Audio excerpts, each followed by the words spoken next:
வணக்கம் நேர்களே, welcome to super Housefull matinee. Super housefull மேட்னியில் இன்றைக்கி ஒரு ஸ்பெஷல் ஷோ. நிறைய பேர் நம்மக்கிட்ட பேச வந்திருக்காங்க, அவங்க படத்தை பற்றி நிறைய விஷயங்கள் சொல்ல வந்துட்டுருக்காங்க. என்ன படம் அப்படின்றது இப்போ பாருங்கள். ஸோ அதை பார்த்தோன்னே தெரிஞ்சிருக்கும். நம்ம பார்க்க போகிறது இன்றைக்கி புறம்போக்கு என்கிற பொது உடைமை படத்தை பற்றி தான். ஸோ படத்துடைய ஹீரோயின் அண்ட் மியூசிக் டைரக்டர் நம்ம கூட இருக்காங்க. So welcome to the show Karthika, Sham and Varshan. Thank you so much for coming. The whole story jail அப்படின்ற ஒரு விஷயத்தில் அண்ட் அவர்கிட்ட நான் பேசினப்போ உங்களுடைய கேரக்டர்ஸ் பற்றி நிறைய இன்ட்ரெஸ்டிங்கான விஷயங்கள் சொல்லியிருக்காரு. ஸோ ஆனால் உங்ககிட்டேருந்து தெரிஞ்சுக்கணும்னு ஆசைப்பட்றோம். So first will go with Sham. சொல்லுங்கள், உங்களுடைய கதாபாத்திரம் படத்தில் நீங்கள் எப்படி ஃபீல் பண்ணுறீங்க? நீங்கள் ட்ரெய்லர் பார்த்தாலே உங்களுக்கு தெரியும்னு நினைக்கிறேன். I'm playing the IPS ADGP ரேங்கிங்கில் இருக்கிற ஒரு காப்பாக இந்த படத்தில் வரேன். என்னோடய கேரக்டரை சட்டத்தை மீறி எதுவுமே இல்லை, சட்டம் தான் ultimate. Is nothing above, nobody is above law அப்படிங்கிற ஒரு ஸ்ட்ராங்கான ஐடியாலஜி எனக்கு இருக்குது இந்த படத்தில். So based on that I have executed my character and it's a very powerful role. And இந்த படத்தை பேசிக் என்னென்னா, இட்ஸ் 3 ஐடியாலஜிஸ். இப்போ ஆர்யாவுக்கு ஒரு ஐடியாலஜி இருக்குது அவர் லைஃப்பில். I have ideology, Vijay is got an ideology too. I come as a cop, he comes an activist, and Vijay he comes as a ஹேங்மேன், தூக்கு வரார் அவர். ஸோ இந்த 3 பார்வையும் ஒரு கட்டத்தில் கிளாஷ் ஆகும். He feels I'm wrong, I feel he's wrong, Vijay feels both of us are wrong. So இது எப்படி sort out பண்ணி and how do I get the justice done? Because what I believe is, I personally also believe that யாராவது தப்பு பண்ணால் இமீடியட்டாக அவங்களுக்கு தண்டனை கொடுக்கணும்ட்டு. இமீடியட்டாக லேட் ஆகுது, justice delayed in our country. That's why the crime rate is also growing bigger and higher. I personally believe that if somebody or commits a crime, immediately punish them according to the crime. And Macaulay, the name of my character is based on Lord Macaulay, who created the Indian Penal Code and education system of India. Why எதுக்கு Macaulay பேர் வச்சிருக்கானா, I break those rules of his. படத்தில் ஒரு dialogue வேறு இருக்குது. யாரோ ஒரு 150 வருஷத்துக்கு முன்னாடி ஒரு இங்கிலீஷ்காரன் எழுதுனதை நம்ம எதுக்கு ஃபாலோ பண்ணணும் அப்படிங்கிறது கூட டைலாகாக இருக்குது. And it's a very straight forward honest cop role பண்ணிருக்கேன். Okay. So and you're very satisfied in the role? Yeah, it's one of the best of my career, I think. இதுவரைக்கும் I have done இயற்கை, லேசா லேசா, உள்ளம் கேக்குமே. They've seen me as a softie. Last film was 6 Candles. It was a different genre. And this film, I think, according to me, is one of the best films I've done and best roles I've got to perform. And நீங்கள் effort நிறைய போடுறீங்க. 6 Candles படத்திலே it will been shown very well உங்களுடைய effort so கண்டிப்பாக we're waiting to watch the film. So Karthika, நீங்கள் சொல்லுங்கள் உங்களுடைய கதாபாத்திரம், because there are 3 male leads, all with a different kind of direction in the film, and you're the only female lead. So அது எப்படி இருந்தது? உங்கள் கதாபாத்திரம் படத்தில் எவ்வளோ ஒரு முக்கியத்துவம் வாய்ந்ததாக இருக்குன்னு சொல்லுங்கள். முக்கியத்துவம் சார் ஃபர்ஸ்டே ஸ்டோரி சொல்லும்போது சொன்னாங்க, you're one heroine, ஆனால் நீங்கள் இதில் ஹீரோயின் கிடையாது, you're one of the heroes. So and Dhananjay sir சொன்னார், if you'll see the story, அவங்க calculate பண்ணி பார்த்தாங்க screen timing, the screen space. நம்ம 4 கேரக்டர்ஸ்க்கும் it's equal. and அதுக்கு வேணும்னு சொல்லி பண்ணல, it's just natural because அவ்வளோ ரெஸ்பெக்ட் கொடுத்து அவ்வளோ லவ் பண்ணி சார் ஒவ்வொரு கேரக்டரை போர்ட்ரே பண்ணியிருக்காங்க. So the characterization கண்டிப்பா படத்துல ரொம்ப ஸ்ட்ராங்கா, very strong. I think she's also one of the heroes of the film. Yes. She's also a hero. And I can see that actually அவங்களுடைய reactions it's very strong. And உங்களுடைய கதாபாத்திரம் ஆர்யாவை காப்பாத்துற ஒரு கதாபாத்திரமா இருக்கும் அப்படின்ற மாதிரி சொன்னார் சார். So that is அந்த revolutions அவர் சொன்ன மாதிரி it's all ideologies. ஒவ்வொருக்கும் like they have their own vision over a goal. But I follow and respect Arya's vision. So avaroda oru follower I am working. Okay.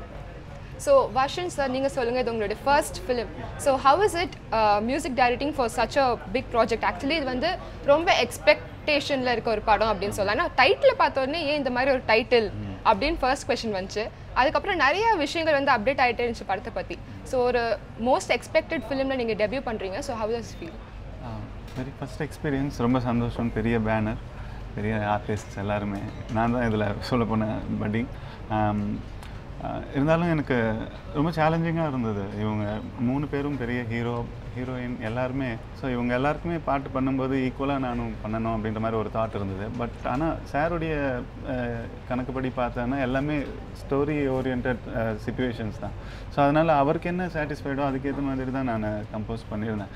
அப்புறம் sir வந்துட்டு ஒரு song வந்து நீங்கள் full freedom எடுத்துக்கலாம், liberty நான் தரேன், உங்களுக்கு என்ன நீங்கள் பண்ணணும்னு நினைக்கிறீங்களோ ஒரு பாட்டில் ஃபுல்லாக அந்த டூயட் சாங் ஒன்று இருக்குது, என்னன்னாலும் பண்ணுங்கள் அப்படின்னு சொல்லியிருந்தாரு. ஸோ மிச்சம் 4 பாட்டுமே கதை ஒட்டி வரும், சரி நாங்கள் ஓகே சொல்கிற வரைக்கும் நீங்கள் பண்ணுங்கள் அப்படின்னு மாதிரி தான். ஏன்னா நானும் ஃபஸ்ட்டு சொன்னதால் அவரும் நிறைய ஆப்ஷன்ஸ் கேட்டார். அதில் கேட்டால் எல்லா ஆப்ஷன் நல்லா இருந்தது. அவரே செலக்ட் பண்ணுறதுக்கு அப்புறமா கஷ்டப்பட்டு அப்புறமா ஒரு மாதிரியாக தான் 4 சாங்கையும் ஃபிக்ஸ் பண்ணி ரொம்ப நல்ல டிஃப்ரெண்ட் எக்ஸ்பீரியன்ஸ். நானும் என்னால் முடிஞ்ச அவர் ஓகே பண்ண டியூனுக்கு என்னெல்லாம் எக்ஸ்பெரிமெண்ட் பண்ண முடியுமோ ரொம்பவும் எக்ஸ்பெரிமெண்டலாக இல்லாமல், அதாவது லேமன்ஸ்க்கும் புரியணும், ஏபிசி ஆடியன்ஸ் எல்லாருக்குமே புரியணும்.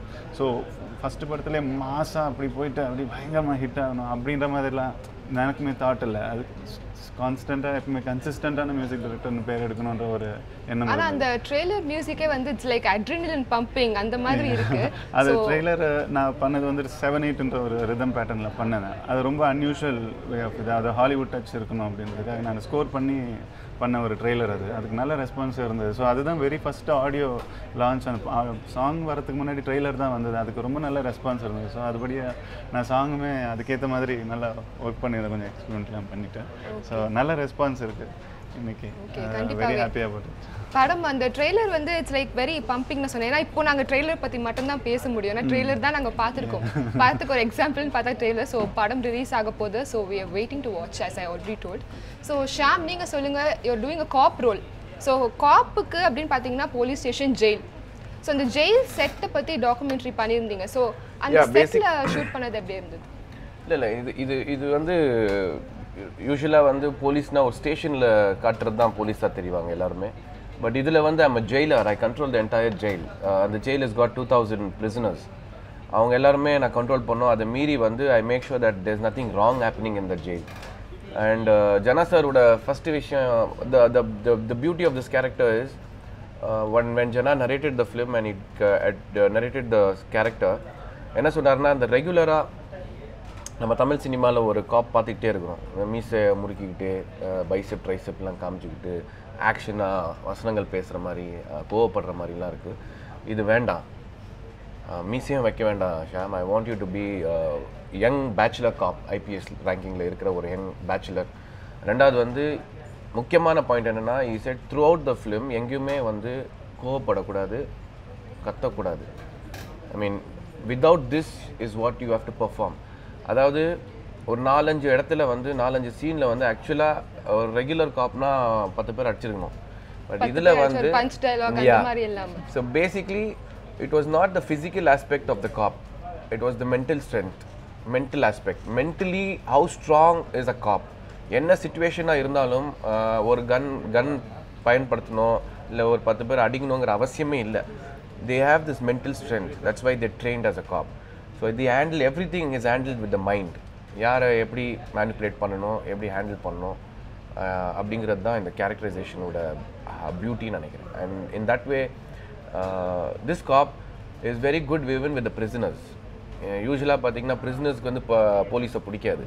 பட் இங்கே பார்த்தீங்கன்னா சிறைவாசிகளுக்கும் எனக்கும் ஒரு நல்ல ரிலேஷன்ஷிப் இருக்கும். I make sure that everything இந்த prison is right for them. Like இந்த ஓல்ட் ஏஜோட பிளாக் வந்து தூரமாக இருக்கக்கூடாது, ஹாஸ்பிட்டல் பக்கத்தில் இருக்கணும். அதே மாதிரி அவங்க சாப்பிட்ற இடம் க்ளீனாக இருக்கான்னு பார்க்கணும், அவங்களுக்கு லைப்ரரி எல்லா புத்தகங்கள் இருக்கா படிக்கிறதுக்குன்னு இருக்கிறத பார்க்கணும். And I make sure that ஒரு சின்ன தெரிஞ்சோ தெரியாமல் ஒரு தப்போ இல்லை ஒரு க்ரைமை கமிட் பண்ணி உள்ளே வந்துடுறாங்க. அந்த 4 செவருக்குள்ளேயே ஒரு 10 வருஷம் 12 வருஷமா இருக்கிறது ரொம்ப ரொம்ப கஷ்டம். குற்றவாளிக்கு தேவையான உரிமையும் you give it. Yeah, that's exactly what is the film. And Jana has spoken more about that feeling. In fact, there's a scene called Adalat scene where a person who was convicted for 12 years is released saying that he's innocent. Yes. Yeah. அது வந்து ஒரு ரொம்ப இன்ட்ரஸ்டிங்கான scene. நான் சொல்லியிருந்தேன், அது வந்து உண்மையை தழுவின ஒரு happening. A lot of things have happened like this. ஒரு 12 பேர் I think they had sentenced life term and suddenly the supreme and whatever court suddenly they said they're innocent. What about the 10 years they've lost? அவங்க life 10 வருஷம் போயிடுச்சு. இப்போ இதுக்கு யார் compensation கொடுக்குறது? I make sure that everything is right in the jail and I've been given a job according to me Arya பண்ணது வந்து சட்டப்படி தப்பு. அண்ட் ஐ சே சட்டம் தப்புன்னு சொன்னிச்சுன்னா I will punish you and I punish him in the film. So இந்த ஜெயில் shots பார்க்கும்போது வி ஆக்சுவலி தாட் அது ஒரிஜினலாக ஜெயிலில் போய் நீங்கள் ஷூட் பண்ணியிருக்கீங்கன்னு. பட் ஒன்லி இந்த டாக்குமெண்ட்ரி ரிலீஸ் அது வந்து ஒரு செட் அப்படின்னு தெரிஞ்சுது. ஒரு பிரம்மாண்டமான ஒரு செட் அது. ஆக்சுவலாக I think E spend almost 2.5 crores. First time நம்மளாம் ஜெயிலெலாம் நிறையா பார்த்துருக்கோம் சினிமாவில். ஃபஸ்ட் டைம் நான் ஒரு ஜெயில் இப்படி ஒரு ஜெயில் நான் பார்த்ததில்லை. It's got underground tunnels, it's got underground cells for bigger crime people. தூக்கு தண்டனை மேடை அந்த அந்த இடம் வந்து it's very scary and it's very well done, very well planned. நல்லா பண்ணியிருந்தாரு. And is got scenes in all the blocks. So the geography of the complete prison will be presented in the film. News7 Tamil. பொறுப்பும் பொது நலமும்.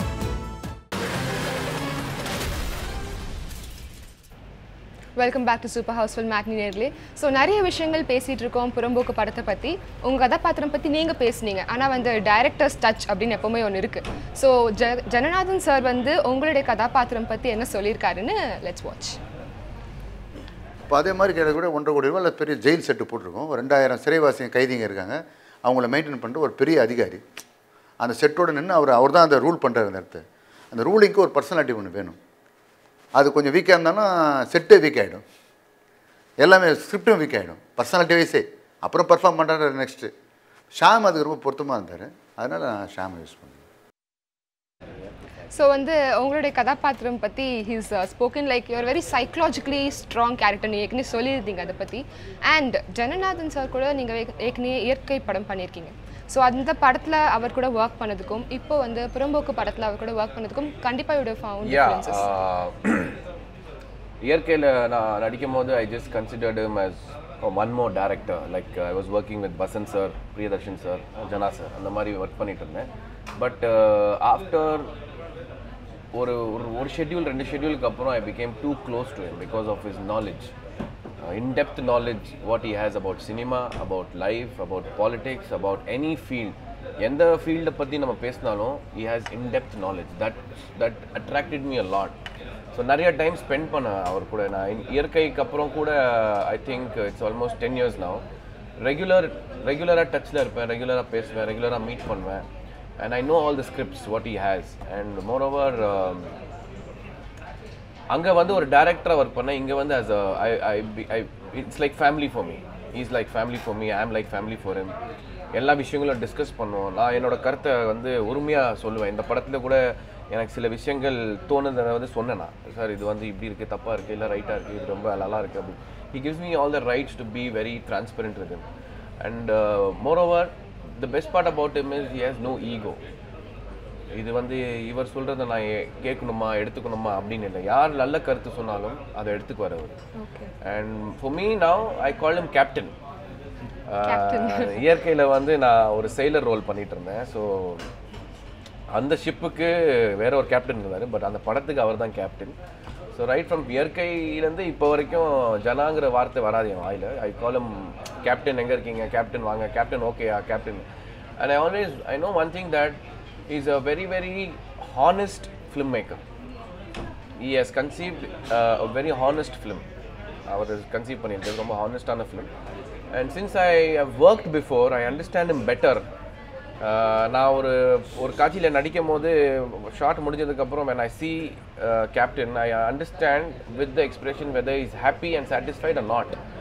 So immediately if he's satisfied, then I say it's okay. Then if his expression is not satisfying, then I go for one more. I understand him better, and maybe because it's my second film. Kandipa. And we discussed a lot of other things. Not only in this film, அவருடைய honesty வந்து அவருடைய பழைய படங்கள் படமா இருக்கட்டும், இல்ல வந்து பேராண்மையா இருக்கட்டும், he is very straightforward. And அந்த ஒரு political message எல்லா படத்துலயுமே இருக்கும். இந்த படத்துலயுமே it's very strong political message for the capital punishment அப்படின்ற மாதிரி. And that political thing I think should be there when it comes to filmmakers. It's a really important thing. Yeah, he's a responsible director. He's got his own trademark. எந்த படமும் வந்து சும்மா பொழுதுபோக்குக்கோ இல்லை commercial பர்பஸ்க்கு பண்ணக்கூடாது, சும்மா சாங்கு ஆட்டம் bottom அப்படின்னு இல்லாமல் he wants every film to speak to the audience. நீங்கள் அவரோட படங்களில் பார்த்தீங்கன்னா ஆடியன்ஸ்க்கு நிறைய இன்ஃபர்மேஷன் கொடுப்பார் படம் மூலியமாக, நிறைய நாலேஜ் ஷேர் பண்ணுவார். பேராண்மையில் கூட பார்த்தீங்கன்னா நிறைய விஷயங்கள் will be so new to you. Even in this film he has spoken a lot of things which will be a knowledge to the audience, and every time when you listen to good knowledge, we all are interested to see and watch what it is. So that's his மிகப்பெரிய பலம் நினைக்கிறேன். Okay. And Karthika, உங்களுடைய முதல் படத்தில் வந்து you worked as a reporter, so அது வந்து it's like one of us அப்படின்னு சொல்லி we can say, and the film was very huge hit. So இந்த படத்தில் வந்து உங்கள் கதாபாத்திரம் பற்றி பேசியிருக்கீங்க. What do you think is a strong point of புறம்போக்கு? The strong point of Kuili. Purampokku. உங்கள் கதாபாத்திரம் பேர் குயிலி இல்லையா? Other 4 characters, I think, you know, multi-starrer எல்லாரும் சொல்றாங்க, but I think this is not the only multi-starrer. Every padam நம்ம பார்க்குற எல்லா படம் multi-starrer தான். It's just that ஒரு ஹீரோ இல்ல ஒரு ஹீரோயினை ஹைலைட் பண்றதுனால we are just like putting everyone else down. ஆனா இந்த படத்துல எல்லா ஷார்ட் லைக் ஒரு சின்ன ஷார்ட் அவர் சொன்ன மாதிரி ஜெயில் கைதிகள் சிறைவாசிகள் எல்லாருமே they have their own story, அவ்வளோ prominent ஆன characters. So I think the strength of all the characters ஒரு ஷார்ட் ஆனால அவ்வளோ மனசுல இருக்கிற மாதிரி characters. So I think it's the characterization. So நீங்கள் சொல்லியிருக்கீங்க படத்தில் வந்து டைரக்டர் வந்து உங்களை பற்றி என்ன சொல்லியிருக்காருன்றதை இப்போ பார்க்கலாம். அவன் கதாபாத்திரம் ரொம்ப முக்கியமானது. இங்கே என்னென்னா எல்லாருமே நான் வந்து எப்படி பண்ணியிருக்கேன்னா உயிரை சம்மந்தப்படுத்தி பண்ணியிருக்கேன். ஆர்யா வந்து உயிர் போகும்போது அதை பற்றி அவர் டோன்ட் கேர் இருக்கார். ஷாமுக்கு வந்து எல்லோரும் உங்களுக்கு ப்ரோக்ராம் ஒரு நாள் இன்டர்வியூ பண்ணுறது ஒரு ப்ரோக்ராம் உங்களுக்கு, அந்த ப்ரோக்ராம் செஞ்சிடலாம். இவனை ஹேங் பண்ணணும், அதான் அஜெண்டான்னு கையில் கொடுக்கும்போது அசைன்மெண்ட்டே ஒரு ஹேங் பண்ணணும் அப்படின்னு ஒரு அஜெண்டாவை கொடுக்கும்போது ஒருத்தனை உயிரை எடுக்க வேண்டிய அதுக்காக வேலை செய்ய வேண்டியது இருக்குது. அவ்வளோ பிளான் பண்ண வேண்டியதாக இருக்குது. சும்மா ஹேங் பண்ணுறதுனா சாதாரண விஷயம் கிடையாது, பெரிய பிளானிங் அது செஞ்சாகணும். அப்படியேப்பட்ட ஒரு உயிரை எடுக்கிற வேலையை அவர் வச்சுருக்காரு. சம்மந்தம் இல்லாத ஒருத்தனை வந்து லிவரை பிடிச்சி இழுத்து நான் ஹேங் பண்ணணும். அப்போ உயிர் மேலே இவனுக்கு என்ன ஃபீல் இருக்குதுன்னு ஒன்று இருக்குல்ல. இது 3 பேர் உயிர் சம்மந்தப்பட்டிருந்தாலும் கார்த்திகாவுக்கு வந்து எப்படியாவது ஆர்யாவை ஜெயிலேருந்து வெளியேற்றணும், அவர் எஸ்கேப் பண்ண வைக்கணும், அந்த உயிரை காப்பாற்றிடணும் அப்படின்றது. ஸோ இது 4 பேருக்கும் அடிப்படையில் இதுதான் இந்த பிளேயில் போயிருக்கேன். ஸோ நிறைய விஷயங்கள் பார்த்தோம். அண்ட் வர்ஷன் சார், நீங்கள் சொல்லுங்கள், படத்தில் வந்து சாங்ஸ் நிறையா இருக்குது, நிறையா பேர் ஏற்கனவே வந்து ரொம்ப நல்லா இருக்குன்னு ரிவ்யூ வந்துட்டுருக்கு. ஸோ உங்களுடைய ஃபேவரட் சாங் படத்தில் அப்படின்னா நீங்கள் என்ன சொல்லுவீங்க? எல்லா பாட்டுமே எனக்கு ரொம்ப பிடிச்சி தான் பண்ணது. சாருக்கும் பிடிச்சதால எனக்கு ரொம்ப பிடிச்சது. ஸோ இருந்தாலும் ஒரு பாட்டு எனக்கு வந்துட்டு ஃபுல் ஃப்ரீடம் கொடுத்து பண்ணார். அதில் வந்து நான் டூயட் சாங், அது விஜய் சேதுபதி சாருக்கும் கார்த்திகேயனுக்கும் வர ஒரு சாங்கு. ஸோ அதில் வந்துட்டு கொஞ்சம் ஃப்ரீடம் கொடுத்ததால நான் வந்து சில மியூசிக்ஸ் எல்லாம் அதில் போடுற மாதிரி இருந்தது. அதாவது கசல், ஹிந்துஸ்தானி எல்லாமே எனக்கு இந்த ஒரு பெரிய வாய்ப்பை நான் எடுத்துக்கிட்டேன். ஸோ அது ஜாஸ் பிஜிஎம்ஸ் எல்லாம் பார்த்தீங்கன்னா ஜாஸ் கார்ட்ஸ் இருக்கும், பின்னாடி ஹிந்துஸ்தானி கசல்ஸ் போகும். அப்புறம் அதுக்கப்புறமா வந்துட்டு செகண்ட் பிஜிஎம் கூட ஃபுல் வெஸ்டர்ன் டைப்பில் பண்ணியிருப்பேன். சாங் அது வெஸ்டர்ன் ஜேர்னலில் இருக்கணுன்ற மாதிரி. ஏன்னா சாருடைய மூவி நேம் வந்துட்டு புறம்போக்குன்றது ரொம்ப கேட்சியான ஒரு சக்ஸஸ்ஃபுல். அந்த மாதிரி இதில் வந்துட்டு ஒரு ஹாலிவுட் சவுண்டு பண்ணணும் ஒரு பாட்டு. நான் நிறைய அந்த வெஸ்டர்ன் கிளாசிக்கல் இம்ப்ளிமெண்ட் பண்ணணும்னு சொல்லிட்டு அதுவும் நம்ம பாணியில் Tamil music, south Indian music அதுவும் வரணுன்றதுக்காக அதை கொஞ்சம் எக்ஸ்பெரிமெண்ட்டாக பண்ணேன். ஸோ அது வந்துட்டு அது ரவுண்ட் அபவுட் த கிளாக் கேட்குற மாதிரி இருக்கும். ஒரு சில பாட்டு இந்த டைமில் தான் கேட்கணும், அந்த டைமில் தான் கேட்கணுன்ற மாதிரி இருக்கும். அப்படி இல்லாமல் எனி டைம் கேட்குற மாதிரி இருக்குன்ற அந்த பாட்டு இருக்கும். மற்றது எல்லாமே கமர்ஷியலாக பண்ண வேண்டிய ஒரு சாங் இருந்தது, ஜெயில் சாங். ஸோ அதுபடி பண்ணது. அப்புறம் ஒரு விஜய் சாருடைய இன்ட்ரொடக்ஷன் சாங், அப்புறம் ஒரு டேப் சாங், அது வந்து பியூராக அது வெஸ்டர்ன் பேஸ்டு சாங். அது ஒரு சின்ன ஒரு எக்ஸ்பெரிமெண்ட். ஸோ எல்லா ஜேர்னலுமே எனக்கு சிச்சுவேஷன் அமைஞ்சு இந்த படத்தில். அது ஒரு பெரிய லக்கு எனக்கு.